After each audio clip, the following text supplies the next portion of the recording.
Welcome to another VeVe Digital Collectibles video. Today we're going to be talking about your next opportunity to continue closing in on collecting all 32 of the United States Presidential 1938 stamp series from USPS. 8 more pieces join the previous 16 that have been released in this series, bringing the current total up to 24. Before we dig into the history of each one of these stamps, let's go over the drop details. USPS Presidential Series 3 is scheduled to release on Thursday, November 30th at 10 a.m. Pacific time, with 7 collectibles and 1 airdrop reward. This will be a blind box waitlist drop with a price of 6 gems. We aren't going to get too deep into the history of the USPS Presidential Series, and that's not because it's not important, it's because we've already talked about it in the Series 1 video, which I have linked down in the video description. So let's just do a high-level recap in case you missed those previous videos. Suggested in 1933 by stamp collecting president Franklin D. Roosevelt, this series of stamps spurred a national stamp design competition in 1937. And amazingly, the winner of this competition was Elaine Rawlinson, who would become the first female stamp designer in US history.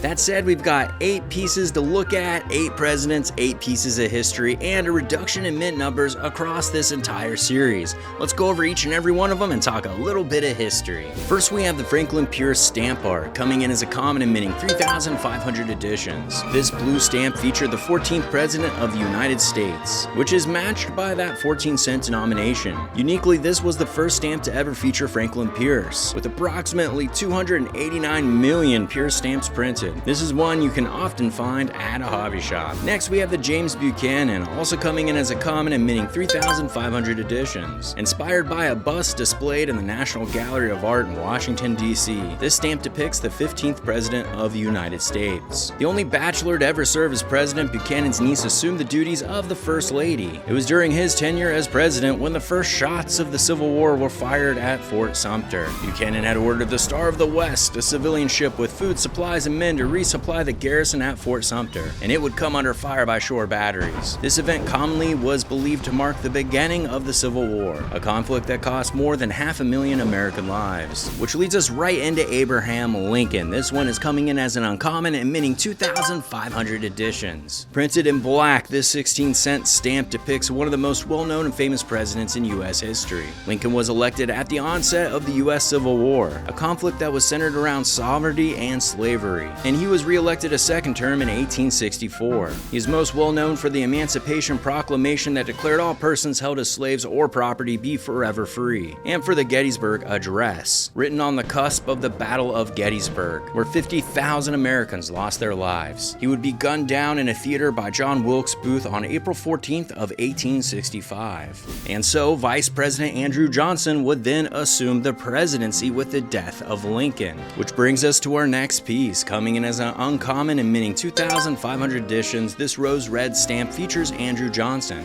and Andrew Johnson had a challenge ahead of him. Lincoln's assassination had occurred just 5 days after the end of the Civil War, as General Robert E. Lee had surrendered his army of over 25,000 men, marking the apparent end of hostilities, with approximately 600,000 dead after this conflict, and the United States still largely fragmented. It would fall upon Johnson to begin reassembling the pieces of a fractured nation. Following Johnson was Ulysses S. Grant, who would become the next president, and that was the general who Robert E. Lee had surrendered to in that last bit we were talking about with Lincoln. And this piece depicts that 18th president. It's coming in as a rare and will mint 1,855 editions. At this point, Grant had risen in popularity and was considered a national hero, given his contributions to ending the Civil War. As such, a political transition was easy, and his popularity as a president led to him serving 2 terms. This stamp saw significant use for postage during World War II, as it paid pretty much every form of airmail rates for the duration of that conflict. Next, also a rare, is the 19-cent Rutherford B Hayes piece, and it is minting 1,855 editions. Fighting on the side of the Union during the Civil War, Hayes rallied men from his home state of Ohio to follow him, eventually rising to the rank of Major General. Hayes was wounded many times, and his wife, Lucy, became a battlefield medic, earning the nickname Mother Lucy. Hayes would continue the long work of restructuring the U.S. after the conflict, and as a president was a strong proponent of equality. Finally, the James A. Garfield is the series ultra rare and is minting 855 editions. Garfield was considered one of the last log cabin presidents, class, as he was born in Cleveland, Ohio to impoverished farmers. He would serve with distinction during the Civil War and make his way into politics, eventually becoming the 20th U.S. president. His term and life would be cut short by a deranged assassin's bullet, making him the second U.S. president to ever be assassinated. Rounding out the selection is the Airdrop Reward. You'll need to acquire all the stamps in this set on the snapshot date to receive the secret rare Chester A. Arthur. The dull blue stamp this one is based upon was Arthur's first appearance on a postage stamp, known best for signing into effect the Pendleton Act, which impacted civil service positions in the U.S. government. Prior to this, federal employees were given positions depending on their support of presidential and party campaigns, something called the spoil system, which was largely corrupt. And that's a wrap for this video, and with this series we are 24 stamps into collecting all 32 of the U.S. presidential 1938 series. Stay tuned to our socials for more information about that snapshot date, and you'll find more information on the blog article linked down in the description. Until the next breakdown video, keep learning, sharing, and collecting what you love. This is Corey with VeVe, signing off.